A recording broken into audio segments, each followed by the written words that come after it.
Abbott Elementary, Season 5, Episode 3, Ball Game, and Season 5, Episode 4, Game Night are over, but class is back here in session here at Abbott Elementary, a post-show recap here, brought by Recap Kickback. That's right. It's me, your host, Chappell, trying to figure out a more abbreviated version of this introduction. It's a work in progress. Don't worry. We're only 5 seasons in. We got at least 10 more seasons to go. Yeah, we've only been doing this forever, but I think now might be a time for me to clean that up a bit. And with me, obviously, is our principal, Gia Worthy. Gia, welcome back. Thank you. It is so great to be here with you. And I'm trying to think of a baseball reference to include in here. But you know what? It's been a long week. So you could say I've just had like a week-long DMV session. Oh, okay. That's a hell of a long week. It was a lot. So let's brighten that week up a little bit by talking a little bit about the most 2 recent episodes of Abbott Elementary. Thank you all for listening, obviously. If you have not subscribed to the podcast, what are you waiting for? recapkickback.com/subscribe. Or you can come watch us talk about it and look at our pretty faces here on YouTube, youtube.com/@recapkickback. These episodes, Ball Game and Game Night. Gia, I noticed we're not really in the school like we used to be. I like that we're going outside a little bit. I'm enjoying it. It's expanding. Yeah. So first thing, like, you know, we do enjoy like little outings every once in a while. You know, like we get the field trip episode every year, things like that. We get it every once in a while. But we've been significantly outside of the school, especially in these 2 episodes where the majority of it does not take place at the school. But I am enjoying. It's like expanding the lore, understanding a little bit. Everything about Gregory's house is exactly what I expected it to be. So I'm glad to just be proven correct here. But I enjoy it. I'm enjoying it. And can we also just get it out there? The growth that we've seen over 5 seasons has been incredible. Like, Ava is just all but openly admitting that, like, these are her friends. Like, she strategically picked all of her buddies to go with her on this baseball game, this teacher appreciation baseball game, and it was fantastic. And honestly, like, there just 3 seasons ago, she was ignoring them at the club. Right. Oh my God, we've come so far. Yes. You're right, though. In these episodes, we will get a trip to the Phillies game and a game night and a trip to Gregory's house. And so we do have a lot to talk about, but not a lot to talk about inside the school. One of the few scenes we get in the school is we get Ava finding out and giving out these tickets for teachers' appreciation. And when we say teacher appreciation, we mean Ava, who is not a teacher, Oshan, who is not a teacher, Mr. Johnson, who is not a teacher, and then all of Ava's friends, especially not Mr. Morton, though. Like, the one person who would really, really want to go cannot come because he just hasn't worked his way into the crew. Understandable. They've been showing a lot of Mr. Morton lately, though. I will say he, you know, a tangential member now. Was he in the 4th episode too at the beginning? I'm trying to remember what the opening thing was. I don't recall. That might have been the one where they left something in the. No, that was the first episode, right? Where they left something in the. It was the bird thing. Okay, so I don't know. Oh yeah, it was the bird. I don't know if he was in. I gotta look back because I've only watched it once so far to see if he's in episode 4. But he was definitely in the first 3 episodes, and only one of them the first 2 were at the school, but the other one was mostly at the baseball game. So I don't mind having Mr. Morton around as like another side character. I like when we get to know more of the staff. And bring back my good girl Shanae and Daya. Yes. Please. I miss them. I missed them so much. Even though I think Daya might have been the mole. We never really addressed that. You know, like we talked about it. Yeah, I feel like she definitely was. And like maybe it'll come up again later, but if not, you know, I'm fine with Daya getting away with a little bit of criminal activity, you know? Like, it's fine. She's been through a lot. It's kind of our brand here, you know, with Abbott, you know, like a little bit of criminal activity is fine. Yeah, it's fine. It's fine. It's like she basically just did a little Louvre heist and was just on her way afterwards. And you know what? I respect it. Please don't get me started on the Louvre heist. So new Abbott Elementary episode. Yes. Please.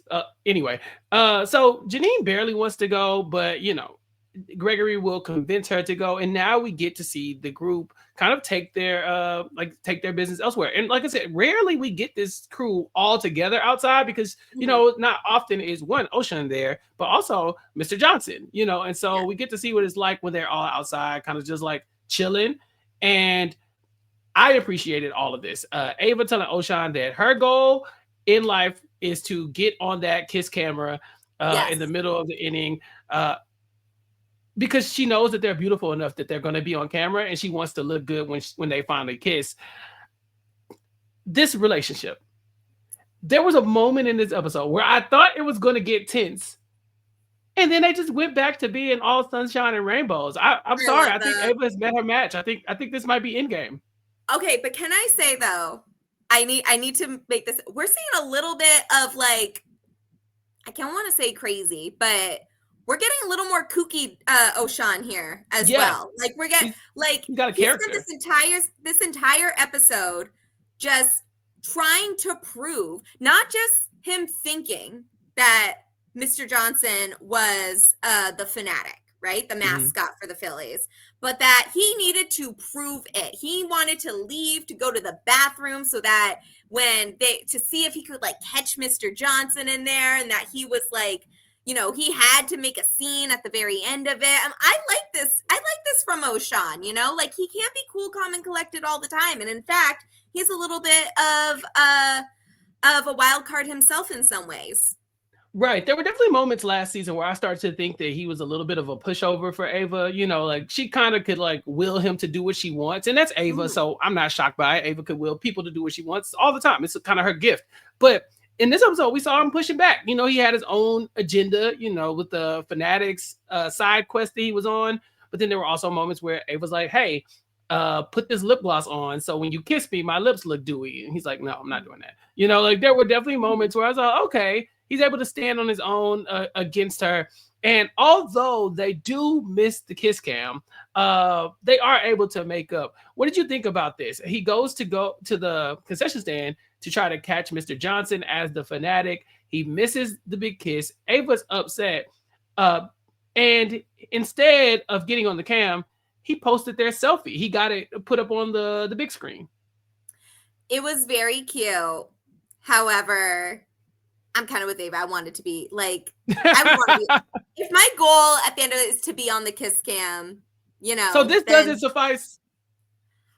It was a good attempt, but the fact that like at that time also, Ava did not know that he left just to go see if he could catch Mr. Johnson. I think that's if he had like really had to like actually use the bathroom, then that would be one thing. But he had a whole other side quest going. He lost focus. I'm not going to hold it against him because I like this side of Ocean, but just know one goal at a time. Ava's goal to me was commendable. She tells him, I've never been on the kiss cam because I've never really in the stands with anybody I'm dating. Because I'm always dating like an athlete or somebody who's on the game or on the court. Professional athlete, yes. Yeah, exactly. Again, how far we've come since the days of Andre Iguodala getting out of the back of that car. That was so funny. And that was really like one of our first of the celebrity cameos. I can't even really think about if there's one outside of like, like the guest comedians that come on and stuff like that. But thinking about like how far we've come even from like that time, or I think season 2, where it's like now we've gotten Bradley Cooper, we've gotten Jalen Hurts and friends, other Eagles fans. Jabuki, he was next before. Big fan of your Twitter, sir. Please come back to us. And this it's really a happening place. Yeah, I love when and Abbott then has this one, we get another athlete cameo in here. Yes, Kyle Schwarber of the Phillies is Barbara's favorite player, and so she's determined to meet him and talk to him about his baseball stance because she's a baseball girly like you.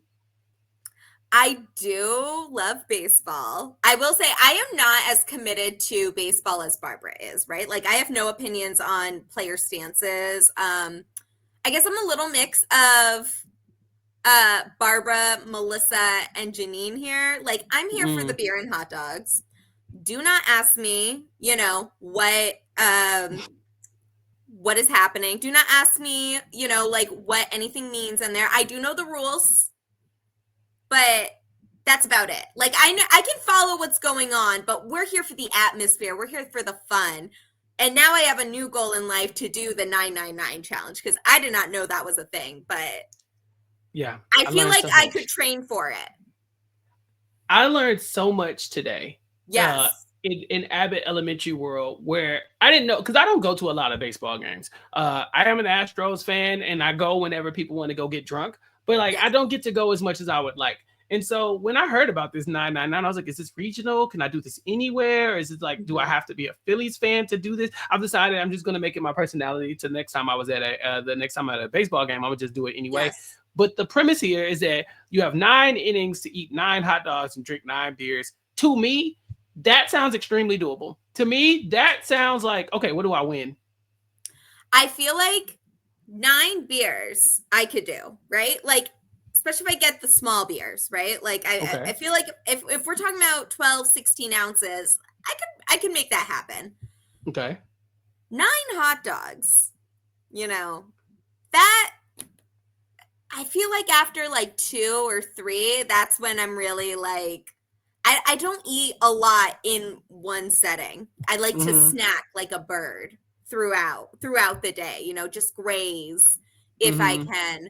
So this would be a little difficult for me, the hot dog part of it, but I mean, baseball season is almost over for this year. So if you think about it, I have like 9 months now to train for next baseball season to make this happen. My biggest issue with this is that if you're going to do it, you're committing to missing the game completely, because there's no baseball field in America where you can get up 9 times and get to the concession stand and get a hot dog every time. Yes, that was the most unrealistic part of the episode, was the fact that they were able to, like, I mean, they missed most of the game, but still the fact that they were able to actually get a beer and hot dog at every inning, because I have never seen a line like not longer than at least or not shorter than like at least a 5-minute wait for, and that's a generous one. Like I'm talking more like 10-minute wait in there, and some innings are over quick. Right. And I mean, we saw a couple quick innings in this one as well. So I totally think that was just like the one hang up I have, is that like you basically standing up there the whole day, or you're ordering them in bulk, which I would not recommend. At that point, the hot dog's cold, it's not giving you what you need. Like I'm not eating no cold hot dogs. No, especially not a stadium hot dog, like no. Also, I feel like you could probably get away if you don't care what kind of beer you're drinking, you could probably get one of the like vendors that go through the aisles and stuff every inning. So that might be the way we achieve this. Or you send other people out in between innings to get hot dogs. The last like completely unrealistic part of this. I've worked in education for a very long time. Can't no teacher ever afford 9 hot dogs and 9 beers in one 9 beers at a baseball game. Each beer running you $12, $13. Because like even the crappy beer, like even the cheap beer is gonna be at least. I remember. Can I tell you? I need to tell you about the worst day of my life besides Surrey Fields and Advantage Getting, right? I was so excited to finally be. I don't go to. I live in Massachusetts, so the closest stadium is Fenway. And then and my parents are Mets fans. So like usually when I've gone to and I'm a Yankees fan, for context for people. And I apologize. I know I'm a terrible person. I get it. I understand, but I can't change now. Right. Like I've committed to this team since I was 6. Like I am committed, unfortunately. So I finally got to go to Yankee Stadium. I think I've been maybe like 2 or 3 times in my life, right? Mm-hmm. But this was my first time going where I was of drinking age at Yankee Stadium. So I was like, I'm ready. I'm going to get a beer and then a hot dog. And I'm going to get little Dippin' Dots in those little those little plastic helmets that they have. Like the small version of what Janine wore in the the beginning. And so I was so excited. I go, and then I remember they have Trulies, like the vendors, they have Trulies like in the stands. I'm like, I love Trulies. Like, that's great. Normal size can. I go, I'm like, yeah, I'll take one. It was like $20 for one thing, for like one Truly. This mind you, I have seen this exact size, you know, like they're like the big gulps and stuff like that. I've seen that same size in the gas station for like $7. And you're asking me to pay there. I already had to pay for the ticket to be in here. Like, there's a cover charge. Like, this was already I already had to budget for this day. You're trying to tell me that the Truly is $7? Yeah, and that's why I was like, yeah, this isn't happening. That's my biggest hang up. It's like, who about to spend over $100 on beer at this game? Not me. So maybe the 999 can't happen for us at a baseball game per se. I feel like, hear me out. Again, we have a few months if we wait till next baseball season. I think we may have to try this for like a TikTok challenge or something like that. Like, there's a way we can connect it with Recap Kickback. I just know it. And I think we need to attempt it next season, but we have time to train for it and save money, more importantly. Yeah. No, big facts. Okay. Put a pin in that. Maybe we can come back to that later on. All right. For people listening, just remind us, season 6, when we doing the 999 challenge. Yeah, please remind us. So, that's kind of like Melissa and Jacob's side mission. I mean, Jacob's mission definitely is to ruin baseball for everybody with his environmental facts. Yes. But Janine's kind of goal is just to enjoy it, soak it in, learn as much as she can, and not get hit by a ball. And she manages to do much of that. But she takes off that tiny helmet, and she does get hit by a fly ball, causing her to end up going. It wasn't even a fly ball. I think Schwarber just threw it into the crowd, like for a fan ball, and she got hit in the top of the head. She ends up going to the medic. Eventually, she shakes it off. They meet Kyle Schwarber.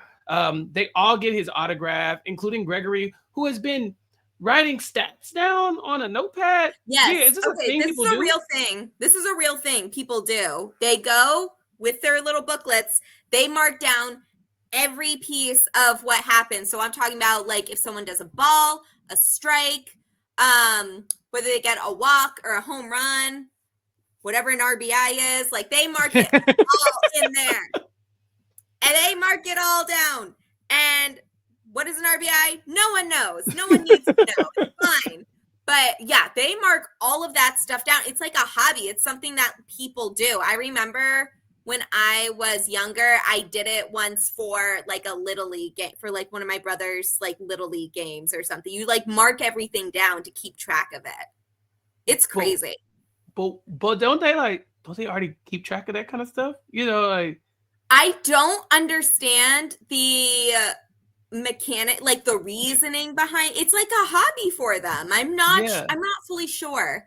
Again, I find baseball more enjoyable, like at a very basic level, like a very casual fan.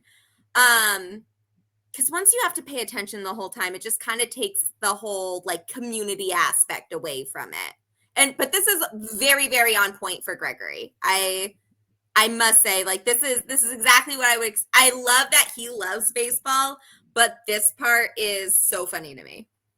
If someone is listening to this and knows why people would write the stats down as if those stats are not going to be readily available on ESPN and Google, please let us know in the comments here on our YouTube page, because I am fascinated by this. I was not shocked that Gregory was doing it, but the motive is what confuses me. If I wanted to look up football stats right now, I could look up football stats. I don't have to go and write them down. So I don't know if like the goal is to see if like you can if you can do it accurately, if yours will match with the actual stats later on. Is it a game? Greg, like, you're already a teacher. Why do you want homework? He's the type to want homework, honestly. He's the type to remind the teacher, like, hey, we haven't had homework this week. You're right. Honestly, I think if I was with a group of my friends and one of my friends is writing stats down the entire time, I think that would bother me more than Jacob giving me environmental facts, because at least I can still do what I can't even talk to you if you're paying attention to the whole thing. Did you think Mr. Johnson was the fanatic? Oh, 100%. Like, once it started becoming a storyline, I was like, there's probably going to be some type of twist to it. I laughed so hard at the scene where O'Shawn picks up like the green fur from his shoulder and is like looking at him like he's just solved the big case. Mm-hmm. O'Shawn Holmes, it was very, very funny. I did think he was a fanatic. I thought this was going to be another part of the Mr. Johnson lore, but him just being friends with a fanatic also makes sense too. Right, they go way back, and that's totally on brand for Mr. Johnson. Janine gets on the dance camera, and they said that little girl is getting it. Like, they were so happy for her, even though they don't know she's 29 and a half. I was very impressed with Janine on the camera. A lot of people, when the camera is on them, they just like, they don't commit. I think that's the issue. Whether you want the camera on you or not, when it's on you, you have to do something. You can't do the, oh, I'm not going to look. Let me just continue talking. I don't want to do the wave. I don't want to see a 1-2 step situation on the fan cam. We are there to be entertained. Entertain your people.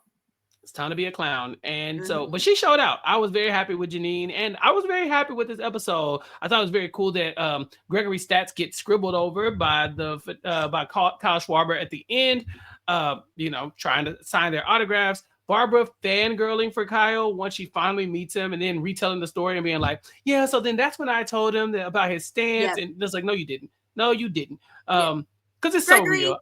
Why are you correcting my mother while she's trying to talk about her day?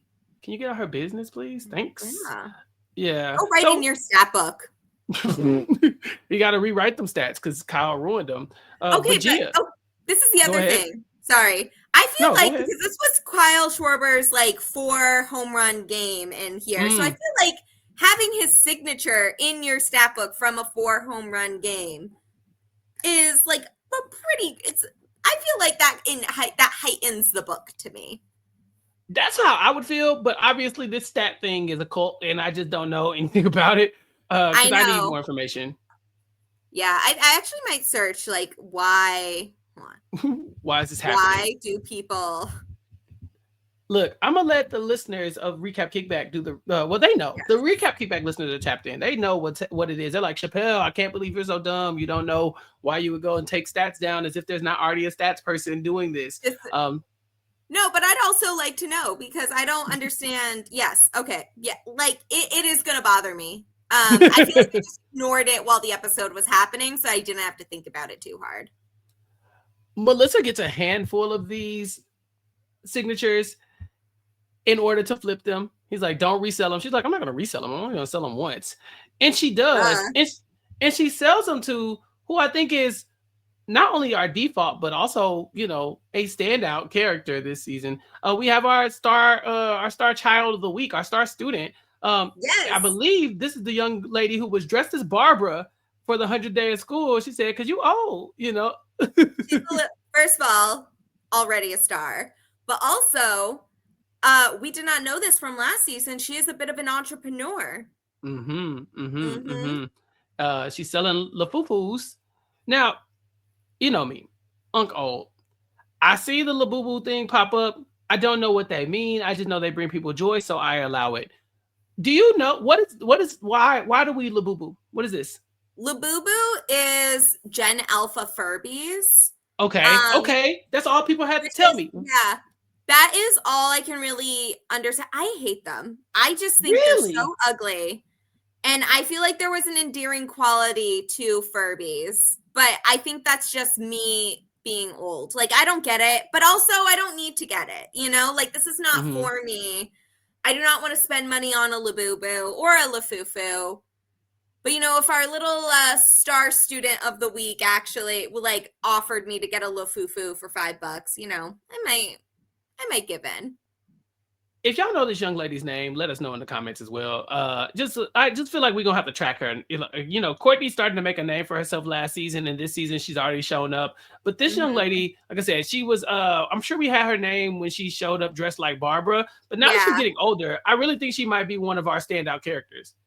Yeah, we definitely need to start making like a rank, like the Dance Moms, like Abby Lee Miller pyramid situation, where we can actually like rank the students. It's a little harder this week because we didn't see a lot of the students this time. And actually we haven't seen a ton of the students outside of episode 2 because first episode was development day and these 2 episodes were off of the school for the majority of it.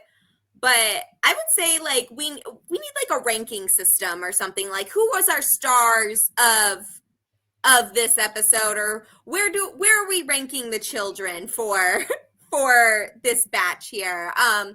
Courtney's always a top 10 pick. I am quite a fan of Chad, baby Mr. Johnson. We haven't seen Chad in a while. Yeah, Andrew. We saw Chad last season, but we haven't seen him this season, I believe. It's been a minute. It's been a minute. I think he's in 8th grade now. Our son. They're growing up so fast. Too fast. He's gotta be like 7th or 8th grade soon. That's crazy. That's crazy. That's insane. So yeah, that's basically the baseball episode. Janine learns the joy of the community that you build when watching baseball. Is there anything else that stood out about that episode before we move on to episode 4? I will say that I love that Barbara is a secret baseball fanatic. Not so secret, but like we didn't know this beforehand. But also, I think her storyline of like trying to tell Kyle Schwarber about like his stance only works if it's her doing it. Like this had to be her storyline, because how annoyed would we be if it's like Melissa or Gregory or Janine or Jacob trying to tell someone. Like Barbara can do this. Not really many other people in the cast. I would also make an exception for Mr. Johnson, but he was where he needed to be with the mascot storyline. So I was very happy about this. I also like that we got a little potential disagreement between Ava and Oshan, but we see that it works out. So it's get to see like this is a strong couple. We're not going downhill anytime soon. So I was very happy. This was definitely my favorite episode of the bunch, and maybe even my favorite episode of the season so far. I've really liked it. Ooh, okay. Well, let's talk about season 5, episode 4 then, because it's game night. And again, like I said, we're not really at the school that much this time around. Janine's water broke, but she's not pregnant. She has a plumbing issue, and so she cannot host the game night. Gregory graciously volunteers to host instead, and Janine immediately knows that this might have been a mistake. Gregory's home is not cozy. He doesn't have a lot of seats, and I'll put it like this. Jacob said that Gregory once, I think his philosophy was that friendship has no place in the home. Gregory is kind of turning into his dad. Okay, but hear me out though. I kind of agree. Because why are you in my stuff? That's a good point. Why are you in my house? Why are you in my house? Why are you not using a coaster? Like I gotta worry about that later. I gotta clean that up. Gregory offered this very quickly. That man is clearly in love, because I would never, right? That's fair. I gotta host. I gotta clean. I gotta purchase things. Yeah. And like I think this is really sweet. This is a very sweet direction for Gregory. He's opening up.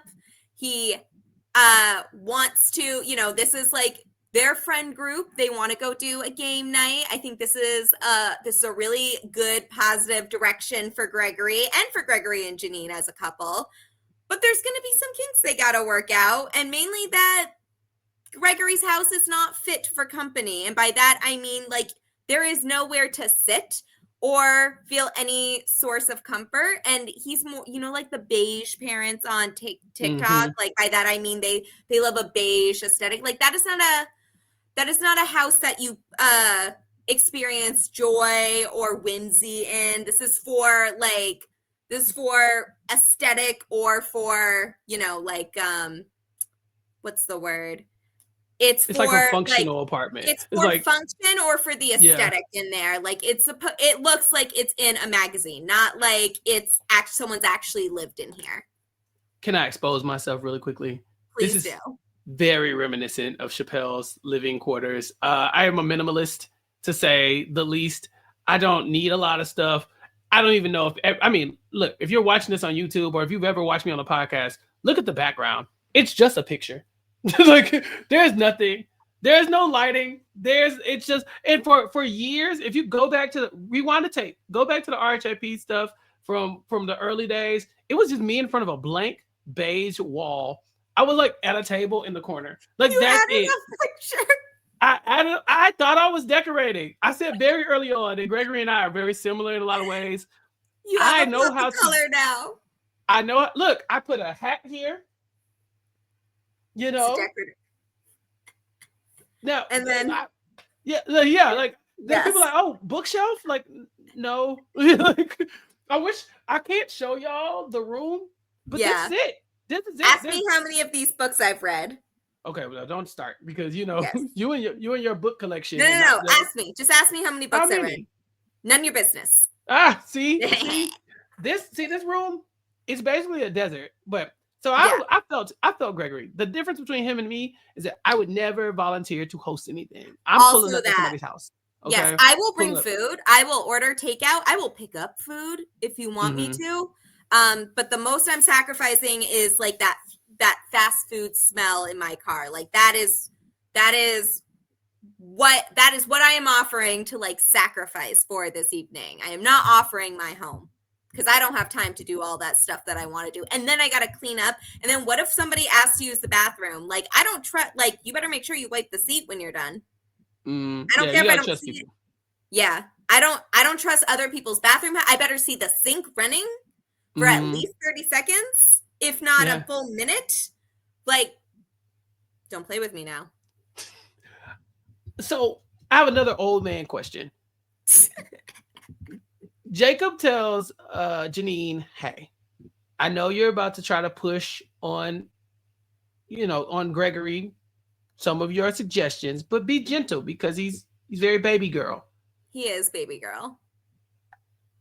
Am I baby girl? Like how does one become? I'm baby girl for real, because no one's ever said it. Baby girl, yes. No, people don't say it. No, because like there has to be. It's not like a masculine feminine thing, right? Like it's not anything like that. It's like it's an energy. Like, but how did I become baby girl? Because it's like there's a type where it's like, when we are talking about if a man is baby girl or not, first of all, do they have a sense of humor? I would say you both do. Gregory's kind of in his own way, but he is baby girl. Do you show emotion?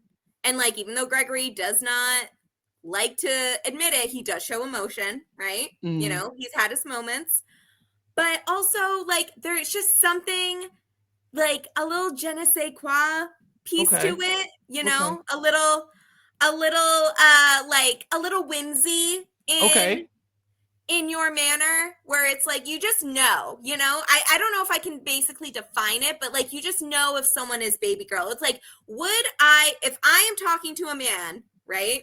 Would I care if I hurt their feelings? Okay. Yes. And Chappell, I would really care if I hurt your feelings, right? Like I would, and it's like, we have this great friendship. We've been friends for, I would really feel bad if I hurt your feelings, right? I can't say that for all men. Not all men. Not all men. No. And like, but like if I hurt Gregory's feelings, I would feel bad about that, Like, I would say Mr. Johnson is also baby girl. Okay. Maybe not to the same extent as Gregory, but it's definitely there. Okay. All right. Yes. But like not everybody is baby girl. Like Mr. Morton's not baby girl. No. Mr. Morton's not baby. When they said Gregory's baby girl, my first thought was like, am I baby girl? Because I was like, I don't think I am. No one ever says that. But then like it didn't sound like a negative. No, it's not. It's not. It's just like it's a very, it's is this man like for the people? Yes. And I would say yes, Chappell, you are baby girl. I'm gonna do a poll. I need other people to weigh in. Tell me if I'm baby girl. Please do it? Can you please do that? I'm gonna vote on this because like it's important to me. It's important to me too. I legit wrote it down. That's like all my notes. Twitter access. I mean, maybe I don't know. Have Brandon Donlin, like, let's message him right now. I need you to make a poll and just ask. Yeah, is Chappell baby girl? Yes or no? But then, what if I'm not baby girl? Then I gotta find out the hard way. The people are gonna speak and be like, "Stop it." Well, first of all, Twitter doesn't know what they're talking about half the time. However, I feel strongly on this. Like people that we know know what we're talking about, they'll agree. The ones who know. The ones that know. And like some people's opinions also don't count. They are not, they don't have the criteria. They don't have the credentials to determine whether someone is baby girl or not. Janine and Gregory, they do have those credentials. Gotcha. So Gregory ends up hosting this party. Janine, of course, pulls up and she's like, oh my God, I should have got here earlier. The man has a weight bench, a love seat, no other additional chairs. He doesn't have any snacks. It is so like apartment before you can afford furniture coded on there. Because what do you mean your weight bench? What do you mean your weight bench is one of the couches for? It's functional. It is not for this, not for game night. Look, as I look at mine across the room, like, as furniture and things are sitting on it, there's a plant on it. Yeah. So, he has some chickpea chips. That pissed me off right there. That pissed you off? Yes, where he was talking about where Janine said, "Oh, we'll get to the kombucha." When Janine said, "Oh, I'll bring over chips." Oh, don't worry, I have chips. I'm like, first of all, I don't believe you, and I was right not to believe him because he said I have chickpea chips. Gregory, if you don't go down to your local gas station and buy a bag of fucking Lay's, I cannot with this. Don't play in my face like that. I felt just so imagine asking for some chips, Chappell, and someone gives you chickpeas. I felt so attacked. Let me grab my version of chips. I'll put them right here on camera for everybody to see them. It's a bag of almonds, and no, they're not roasted. They're just raw almonds. I don't have snacks. I love snacks. I'm not. I love snacks. I have almonds. That is not a snack. That is bird food. It's literally raw almonds, unsalted. Yeah. Unsalted. It's like a chip. I'm insulted by your unsalted almonds. That's crazy. This episode was loud. Okay, I was like, damn, what? It was in your face. I found myself defending him. I was like, okay, so what if y'all got to stand up a little bit? Like I was like, okay, calm down. This is not about you. But one thing I will never relate. But it kind of is. No, because one thing I would never relate to is that when Erica asked where the alcohol was, oh my God. Gregory was baffled. He thought she was joking. The way, if there ain't nothing else in my refrigerator, there's at least a bottle for the party. Mm-hmm. I guarantee you never have to worry about that in my house. You might have to stand up, but I'm gonna get you a shot. The kombucha was a lot to process. I'm not drinking that. I'm not drinking that. I don't know what that is. Like I just like that seems like witchcraft. I'm not doing it. First of all, it is witchcraft because like you can't tell me that's alcohol. I'm sorry. No, it's not. I don't care if there's alcohol in it. It is not a beverage. It's not a drink. It is like lighter fluid. Right. I tried to have a kombucha phase because like I wanted to be healthy, lose some weight, stuff like that. It was not worth it. Not worth it whatsoever. Can't do it. Cannot do it. We flagged this at the beginning of the episode, but Jabuki is back. Are you surprised?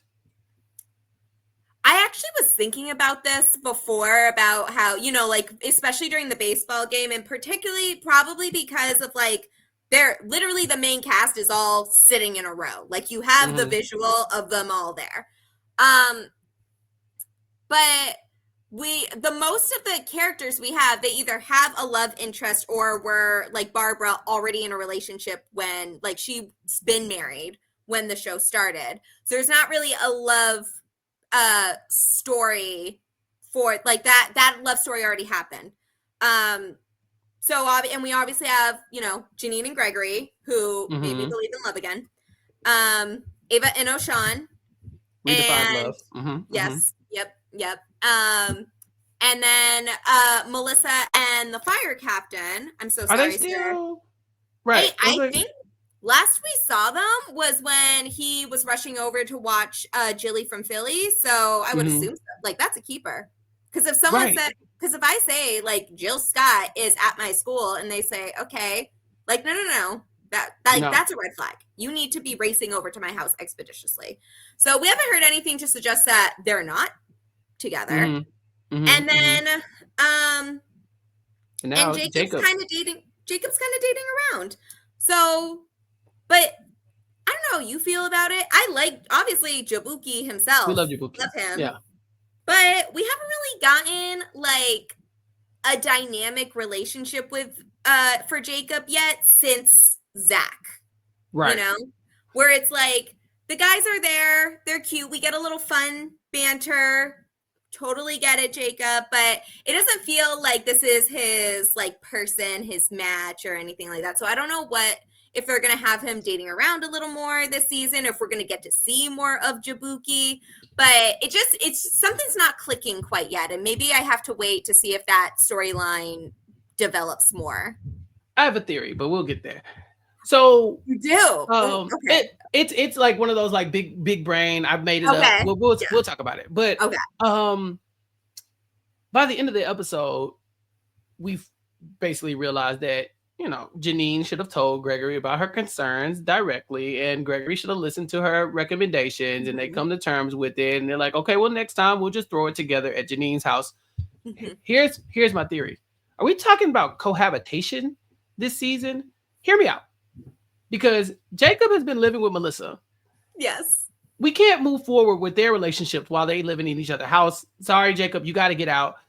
And Jabuki, I'm just saying, I don't know where y'all are in your relationship, but you've been around for a while. Maybe that's a thing we can make happen. Or Jacob can live by himself. Fine.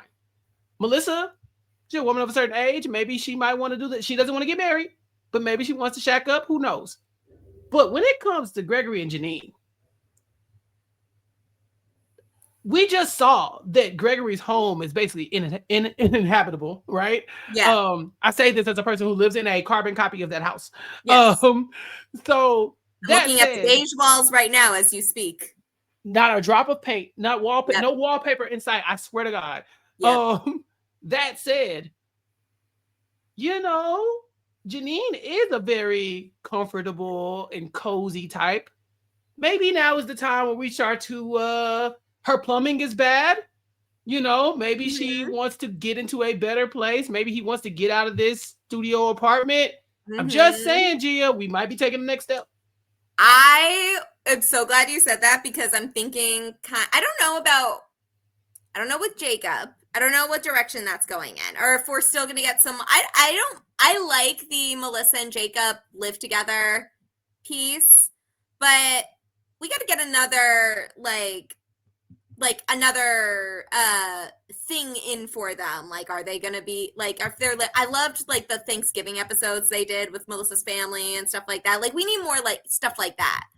But I'm just saying, if Janine and Gregory though, I feel like that's where we're heading. Like they're basically like we're better together than apart. That next step could be. And Gregory has like a mental checklist of what they need to do. And the next step is going to be see if you can cohabitate together. And if Gregory has to move out of his apartment because it's, his apartment, and if Janine has to move out of her apartment, which is clearly raggedy, let's say Gregory has to, I don't know, lease his apartment out to somebody else. I wonder if we can find someone who needs a home to go there, who only has a side door shelf in a refrigerator. I'm just saying a whole He earned a whole shelf now.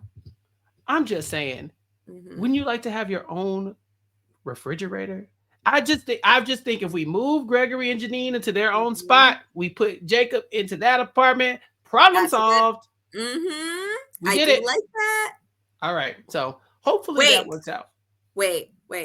Okay. I just had you know who's also needs a place to live right now? Who? Think back. Episode 1 of this season. Someone needs a place to live. Oh no, not Mr. Morton. Yes. Jacob's forced to move into Mr. Morton. Listen, it's like the odd, like you ever see the odd couple? Like the movie? Yes. Yeah. I'm just saying. That's diabolical. I'm just saying. Yeah. That's they're not bold enough. Quinta, you don't have it in you. Quinta, you don't have it in you. You're not that bold. You ain't got it in you. She won't. Listen. She's not. Like, it's a little loud. Right. But I think Jacob and Morton being forced to be roommates could be really funny. Do it, coward. Quinta, you hear me. Do it. The writer's room, I know you're listening right now. Y'all listen. They listen. Yeah. Gia, speaking of the writer's room. Yes. I just wish I could send them. Like, I don't know if I can buy them a cup of coffee or whatever. I'm supporting them already. But this ragtag group that they put together this time of Barbara, Ava, Mr. Johnson, and Melissa at the DMV was just like... It was so good. Why did it take... I don't think we've ever had this configuration. Why did it take so long for it to be this specific group? You know what, the last time we had this group in this all together like that, like these four separate from the younger group, was the one I can think of is the book club where they read Parable of the Sower, I think it was, or it was something like that. It was an Octavia Butler book. I know they read that, but like, and that was funny. That was nonsense. This was perfect because the DMV is terrible, right? And there's so many things to dislike about it. And this was just the perfect setup for these four to go together. It was like a little field trip. It was the storyline I didn't know I needed, but I need more of, like, you know, the kids are at game night, the adults are going to the DMV. I need more of the adults. It's the group of people that you want to have at the DMV together, right? Like, Janine would be there making the best of it, you know, Jacob would be there giving you fun facts and this, that, other. No, these people here are menaces, all of them. And so in their own different ways. And nothing they could do would go right. I was frustrated for them by the end of this, that everything was going wrong. But I will say this. As much as I hated seeing them in hell like this, that woman who works behind the DMV counter is an icon. I don't know how we get her to the school. Does Ava need a new secretary? Like, what do we got to do to get her in? Does Daya need an intern? Like, right. I think Daya's fired. I think we got to, like, you know, I think this new Daya. She was iconic. I need her to pop up at, like, different businesses along the way. Like, next time we see her at, like, a Starbucks or somewhere where they need to. She's a hustler. She got a bunch of part-times.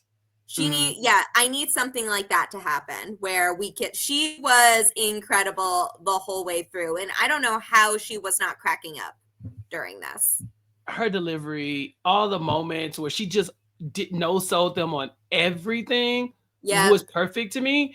No notes. Like, honestly, I was dying laughing at every part of this. Mr. Johnson not having a real ID makes total sense because he wouldn't even know that was a thing. But he also doesn't realize that you could use your passport to go basically anywhere and you don't need one. So all of this was for naught anyway. Okay. But that's on them because that should have been the first thing. Yeah, that should have been the first thing out of their mouths is that, do you have a passport? Who asked if somebody has a real ID? Right. Like, why would you even stop pushing the real ID agenda? We're not letting that happen. I'm not. I have my passport. I went through a lot of trauma to get that passport at a whole. It was a whole thing. I'm not doing that again with a real ID. My passport will get me from point A to point B, and that's all I need in there. So I don't know if the big DMV was trying to push an agenda here to get us all to get their real IDs, but I'm not doing it. The passport gate here was so funny to me. It made for a fantastic episode. However, this is their own fault. I loved every second of this. Ava not being able to get her photo, even though she was very prepped for the photo, knowing that it was going to be mugshot style, always wanting to get a mugshot. Yes. Also, but you know they don't catch their girl. Mm-hmm. But she never trips. She never falls. Nope. But also the assist from the man that taking the photos, also a star in his own right. Because what was he doing? Why are you playing? Like, listen, okay, Ava aside, I just try to put myself in that situation. Why tell me you're gonna count down if you're not gonna count down? Don't make me come across this counter. Mm-hmm. I'll go to jail today. I will go to jail in this DMV. Don't play with me. I literally have time. Call the cops. They right over there. Yeah. Call them. Mm-hmm. Barbara not being able to pass her driver's test. And also having a suspended driver's license for roughly 2 years. And she drove them there? And she drove them there. When the woman asked her, did you drive? And Barbara just hides her keys. Yes. It was so funny. And then, of course, Melissa and Mr. Johnson just not being able to get service. Mr. Johnson, he did his paperwork in blue ink, and it can't be done in blue ink. And then he didn't have the forms of identification that he needed. And so they had to go and ask for help and all this other stuff. I loved it. Of how many things you need to bring to the DMV for ID. You know, you have to like bring bills with your address on them. Like, that's insane to me. I'm like, so if I ain't got no address, I can't have a driver's license? Like, what if I'm homeless? Pretty much. Then what? Like, they're like, where do you get your mail? I have to wait for my bank statements to come in for me to go get a real ID when again I have a passport. Well, I'm not getting one of those. Sorry, you can't make me. Nope. And then Melissa waiting on her number and it seemingly never coming is probably the most relatable thing that I've ever seen on TV. It's the just like bingo lottery system that they had over there. Exactly. The fact that this woman is waiting on B12, but she thinks she's waiting on 12B, and then it's not in order. Like 12B is not immediately followed by 13B. There's just no rhyme or reason. I'm not even gonna lie to you. It's one of my favorite things about the DMV. Is that number system, because it's just like I always kind of like, who knows when it's your turn? Just kind of like wing it. I don't need to know the system. Just call me when I'm ready. And now we have cell phones. We can play games on our phone now. Like we used to be in hell. Like the DMV is a lot better now that we can distract ourselves. Because there was a time where now I sound like a really old man. There was a time where we used to sit in the DMV with nothing, crossword puzzles, highlights. Good old highlights. Janine's second favorite publication. Exactly. Mm-hmm. So yeah, this was so much fun. I thoroughly enjoyed all of that. Mr. Johnson's connections with the other janitor being the thing that really helped them. Being the thing that really helped them through and got Mr. Johnson assistance so that he could go to our favorite place. Gia. When I tell you, I watched this episode today. I was so excited that I might sit in the DMV to get a real ID for New Orleans. So I understand. Understand. We got to go back. We have to. Screw Survivor 50. I think we're just going to New Orleans instead. In my notes, I put, and now you can just talk about New Orleans with Gia. So here we are. Y'all, if you're listening to this, Gia and I went to New Orleans. We had a blast. Okay. It was so fun. The way Melissa described it, a beignet in one hand, like an Irish coffee. Like I had several drinks in the other hand. So many slushies. So many. I had to do a webinar today, and they're talking about like situations where people need intervention. And one of them was talking about a time where they were on Bourbon Street. I'm like, first of all, don't intervene. Like you're just on your own. That's every man for himself over there. Okay. Yeah. But and he was like, I don't know if you guys ever heard of this drink. It's called grenades. I'm like, I'm familiar. I'm familiar with the grenade. Yeah, once or twice, you know. Meanwhile, we were like double fisting them on Bourbon Street. We got some good photos. So yeah, I'm very happy that Mr. Johnson gets to go. I think he said it was his first time going to New Orleans. No. It was his first vacation in 30 years. Oh, but then we learned at the very end that the last time he was there, he set the record for how many, I think it was alligators that he wrestled. That he wrestled, and he beat that record in his current at his most recent trip to New Orleans. So I was very we didn't do that. We didn't do all of that. We did not. But I think this was a sign that we just need to go to New Orleans. We might need to go back to New Orleans. I almost forgot what it looks like. I think we have to remember. I'm down. It was just like it was the perfect episode. Yes, it was. And another reason why it was the perfect episode, Erica and Simon are back. And they're back together? Yeah, I think this is just going to be their thing. Like, they're perfect together because they're both such messes. Sometimes they're going to be together. Sometimes they're going to fight. And you know what? I think that's beautiful. You got to have some hot messes in there every once in a while. And Erica seems happy, and I'm happy for her. Yes, and I'm happy about these 2 episodes. Gia, is there anything else you want to talk about before we wrap up? Not that I was expecting any different, but these were 2 great episodes in there. I thoroughly enjoyed myself. It was great. Barbara being a terrible driver and having no regulation for safety laws was what I needed in life, because I too don't want to talk about the yellow bumps in the road. Do you speed up in a crosswalk? Well, is there somebody there in the crosswalk? Like that? Questions. Yeah. And the first question is always A. So why are we so worried? And Barbara's a teacher. I feel like she would know what she's talking about here. So I honestly, super iconic. I love the Barbara lore we've got in these 2 episodes too. Like just the little tidbits here and there. But everything was good. We had a great time.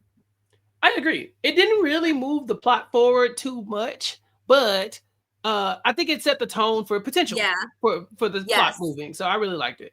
But also I think it's just kind of refreshing because we don't have a ton of shows anymore that are, and again, I am going to sound like an old lady saying this, but we don't have a ton of sitcoms on right now that are not like 8-episode seasons where it's just all plot and really no room for filler because there's so few episodes in there. So I like that we are getting some filler episodes in season 5 of Abbott Elementary. We get a couple things. I think we will probably be having that conversation soon about where, like, if Janine and Gregory are going to be moving in at some point or not. But I'm enjoying it. I'm having a good time, and I like that we're getting some of these like just for fun episodes. Like, did I need the plot? Did I learn anything from the plot of season 5 from their Phillies game or from them all going to the DMV? No, but I had a great time. And that's what matters. And that's all that matters. Gia, tell everybody what you're working on until next time we come back to talk about Abbott Elementary season 5 episodes 5 and 6. Yes. So you can follow me on Twitter, Instagram, TikTok, and Blue Sky at Classically Gia for all of my reality TV and sitcom shenanigans. I am covering Survivor 49. There's so many seasons. I'm covering Survivor 49 on Silent Podcast with LaTanya Starks this season. It's been really fun so far. And I am covering it also in written form on Inside Survivor with my good friend Christine Palin as well. And recently I was on, so the episode hasn't been published yet, at least at the time that we're recording it, but I was just on Crime Scene talking about The Perfect Neighbor with Sarah and Mari. Incredible documentary. I was very mad. Like, I was angry. I was sad. I was crying. But I feel like it was a really important documentary, and the victim's family was very involved in it. So that was really important. And I feel like I am a better person for watching it in that, like, we're starting to have these conversations again. So I highly recommend, if it's definitely not a documentary for everyone. It is definitely not something that everybody is going is going to be in like the headspace to watch right now. But if you feel like this is something that you can have the time for in your life right now, please go and watch The Perfect Neighbor. It is unlike any documentary I've ever seen before. And Chappell and I, before we were recording, have been talking about some projects that are potentially coming up in the next few months. So stay tuned, because we'll probably have some more announcements in the near future. Yes, and check out what we have coming up on Recap Kickback right now. We still have our weekly Flavor of Love live coverage. We talk about season 2 with me and Chantel. Mari and I are doing weekly Interview with the Vampire coverage. So if you are a fan of that show, or if you're just a fan of me and Mari, to come check that out. Of course, you see that we have the Abbott Elementary coverage here every other week with Gia. And coming soon, I have now watched The Wire and talked about it with James Jones from Survivor 43. And so if you want to hear my opinions, my reaction to my first full watch of The Wire, check that out here on recapkickback.com and on our YouTube page, youtube.com/@recapkickback. But that's it. Class is over. We'll catch y'all next time. You ain't got to go home, but make sure you're back here to catch the next 2 episodes of Abbott Elementary. Bye.